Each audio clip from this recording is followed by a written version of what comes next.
क्या कभी ऐसा हुआ है कि किसी और की सिर्फ एक पोस्ट देखकर तुम्हारा पूरा दिन खराब हो गया हो? क्या कभी किसी की नई नौकरी, नई कार या नई सफलता देखकर तुम्हें लगा हो कि शायद तुम अपनी जिंदगी में बहुत पीछे रह गए हो?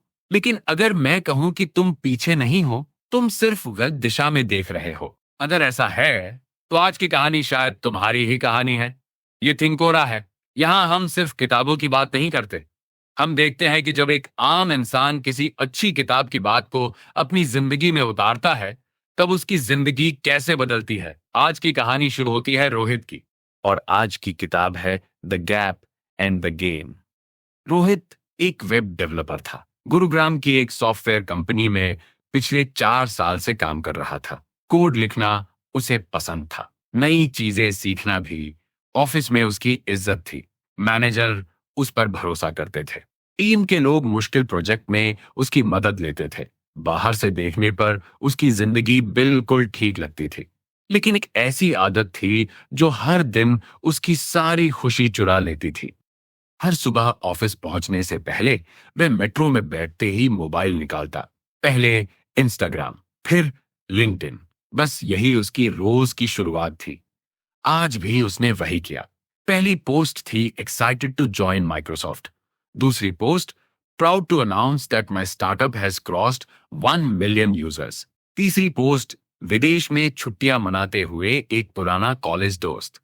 हर पोस्ट पर हजारों लाइक्स थे, सैकड़ों बधाइयां थीं। रोहित कुछ देर तक स्क्रीन देखता रहा। फिर उसने अनजाने में अपना ही जीवन तौलना शुरू कर दिया। उसे अपनी नौकरी छोटी लगने लगी, अपनी सैलरी कम लगने लगी, अपनी उपलब्धियां गायब लगने लगी। मेट्रो से उतरते समय उसका मूड पूरी तरह बदल चुका था। ऑफिस पहुंचकर उसने लैपटॉप खोला, लेकिन कोड की लाइनों पर ध्यान नहीं जा रहा था। बार बार वही चेहरे, वही पोस्ट और वही सवाल उसके दिमाग में घूम रहा था। सब लोग इतना आगे कैसे निकल गए? दोपहर के समय उसकी कंपनी के ईमेल पर एक नया संदेश आया। Annual college alumni meet, 5 years reunion. पूरा बैच 5 साल बाद मिलने वाला था। ऑफिस में बैठे कई लोगों ने उत्साह से कहा, यार कॉलेज वाले मिलेंगे, मजा आ जाएगा। लेकिन रोहित के चेहरे का रंग उड़ चुका था।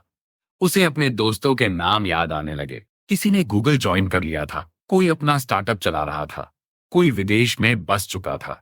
और फिर उसे एक नाम याद आया, नैना। कॉलेज में वह हमेशा शांत रहती थी, किसी से अपनी तुलना नहीं करती थी। पढ़ाई करती, सीखती और अपने काम में लगी रहती। ग्रेजुएशन के बाद दोनों का संपर्क लगभग खत्म हो गया था। कभी कभी सिर्फ लिंक्डइन पर उसकी कोई नई उपलब्धि दिखाई दे जाती थी। रोहित ने अनजाने में उसका प्रोफाइल खोल लिया। कुछ ही दिन पहले उसे सीनियर प्रोडक्ट लीड के पद पर प्रमोशन मिला था। हजारों लोगों ने उसे बधाई दी थी। रोहित कई सेकंड तक स्क्रीन को देखता रहा। फिर उसने मोबाइल लॉक किया और पहली बार उसे कॉलेज रियूनियन में जाने से डर लगने लगा। रोहित ने मोबाइल लॉक किया, लेकिन नैना की प्रोफाइल उसके दिमाग से नहीं निकल रही थी। उसे याद आया कि कॉलेज में दोनों एक ही प्रोजेक्ट टीम में थे। तब नैना अक्सर एक बात कहती थी, दूसरों से तेज भागने से ज्यादा जरूरी है सही दिशा में चलना।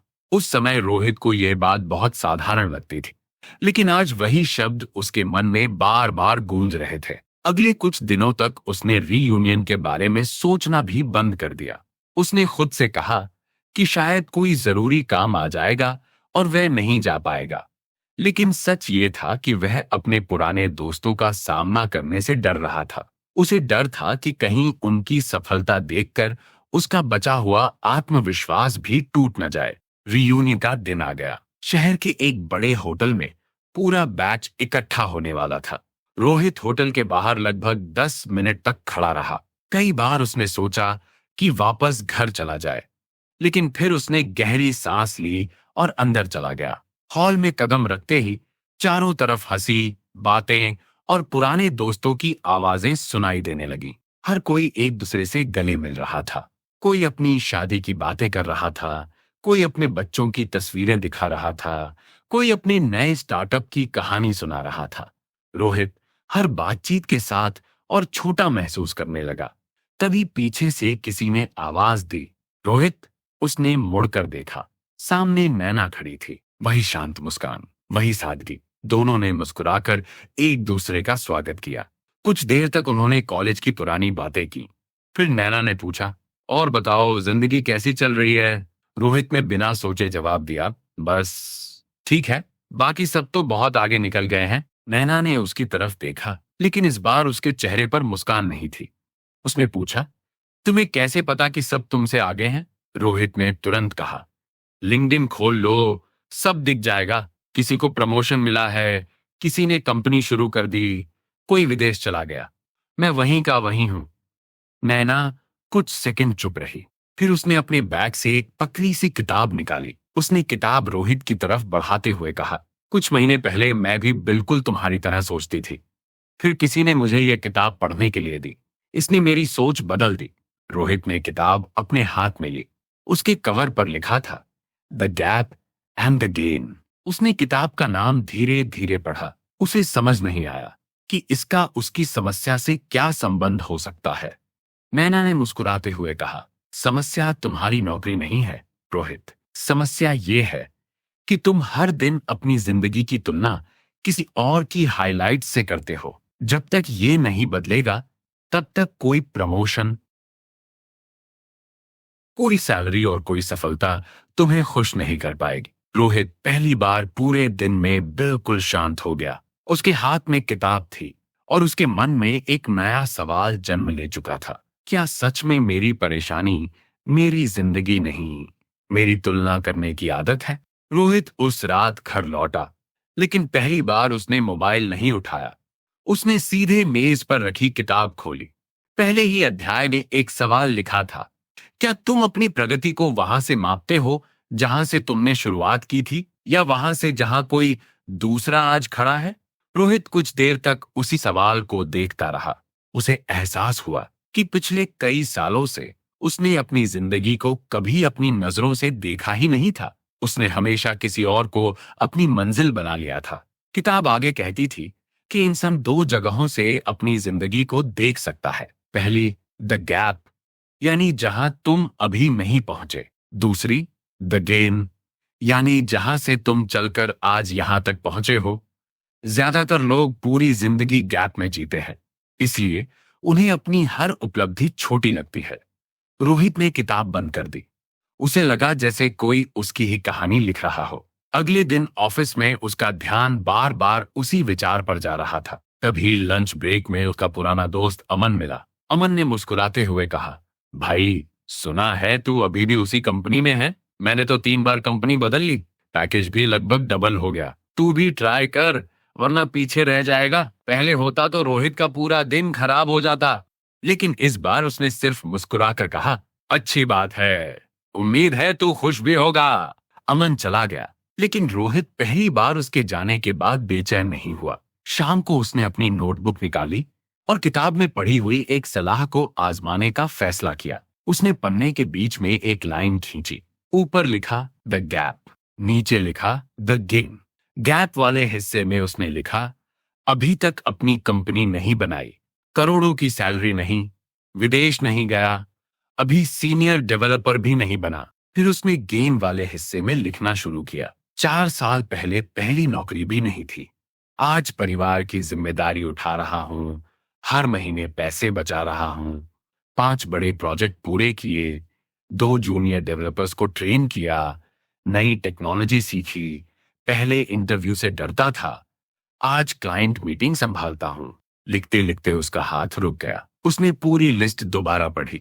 उसे पहली बार महसूस हुआ कि उसने पिछले 4 सालों में बहुत कुछ हासिल किया था, बस उसने कभी उसे देखा ही नहीं। उसकी नजर हमेशा वहां रही जहां वह अभी तक नहीं पहुंचा था।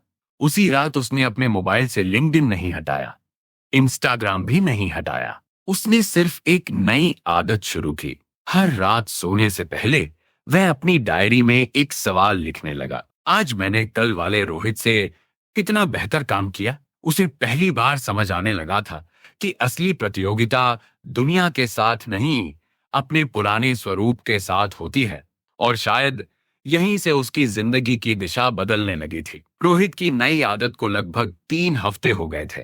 हर रात वह अपनी डायरी में सिर्फ एक पन्ना लिखता, उसने अब अपनी जिंदगी की तुलना किसी और की उपलब्धियों से नहीं, बल्कि अपने बीते हुए कल से करनी शुरू कर दी थी। धीरे धीरे उसके अंदर एक अजीब सी शांति आने लगी। लेकिन जिंदगी हर बदलाव की परीक्षा जरूर लेती है। एक सोमवार सुबह ऑफिस पहुंचते पूरी टीम में हलचल मच गई। कंपनी ने घोषणा की कि इस साल केवल एक ही व्यक्ति को लीड वेब डेवलपर बनाया जाएगा। रोहित भी उस सूची में था। उसके साथ 3 और उम्मीदवार थे। पहले वाला रोहित होता तो उसी पल बाकी तीनों के लिंक्ड इन प्रोफाइल देखने लगता। कौन कितने साल का अनुभव रखता है, किसने कौन सा सर्टिफिकेट किया है, किसकी गिटहब प्रोफाइल बेहतर है। लेकिन इस बार उसने खुद को रोक लिया। उसने लैपटॉप बंद किया और सिर्फ एक सवाल लिखा, आज मैं क्या बेहतर कर सकता हूं। अगले कुछ दिनों तक उसने बिना किसी शोर के अपना पूरा ध्यान अपने काम पर लगा दिया। उसने टीम के जूनियर डेवलपर्स की मदद की, पुराने बग्स ठीक किए, प्रोजेक्ट की परफॉर्मेंस बेहतर बनाई और पहली बार उसने काम सिर्फ प्रमोशन के लिए नहीं, बल्कि अपने विकास के लिए किया। एक शाम ऑफिस से निकलते समय उसका मैनेजर उसके पास आया। उसने कहा, रोहित, पिछले कुछ महीनों में तुम बहुत बदल गए हो। पहले तुम हर छोटी बात पर परेशान हो जाते थे, अब तुम्हारा फोकस सिर्फ काम पर है। क्या हुआ? रोहित हल्का सा मुस्कुराया। उसने कहा, पहले मैं हर दिन किसी और की मंजिल देखता था, अब मैं सिर्फ अपना रास्ता देखता हूं। मैनेजर ने उसके कंधे पर हाथ रखा और कहा, यही फर्क अच्छे डेवलपर और अच्छे प्रोफेशनल में होता है। उस रात घर लौटकर रोहित ने अपनी पुरानी डायरी निकाली। उसने पहला पन्ना खोला, जहां उसने महीनों पहले लिखा था, सब मुझसे आगे निकल गए हैं। फिर उसने आखिरी पन्ना खोला। वहां आज उसने सिर्फ एक लाइन लिखी, मैं अब किसी से आगे निकलना नहीं चाहता, मैं बस कल वाले रोहित से बेहतर बनना चाहता हूं। उसी पल उसे महसूस हुआ कि उसकी सबसे बड़ी जीत प्रमोशन नहीं थी। उसकी सबसे बड़ी जीत यह थी कि उसने अपनी नजर दूसरों की जिंदगी से हटाकर अपनी यात्रा पर टिकाना सीख लिया था। और शायद यही द गैप एंड द गे। रोहित को उस साल प्रमोशन मिला या नहीं, ये बात अब उसके लिए पहले जितनी महत्वपूर्ण नहीं रह गई थी, क्योंकि पिछले कुछ महीनों में उसके अंदर कुछ ऐसा बदल चुका था जिसे कोई पद, कोई सैलरी और कोई कंपनी नहीं बदल सकती थी। कुछ दिनों बाद कंपनी ने प्रमोशन का परिणाम घोषित किया। पूरी टीम कॉन्फ्रेंस रूम में बैठी थी।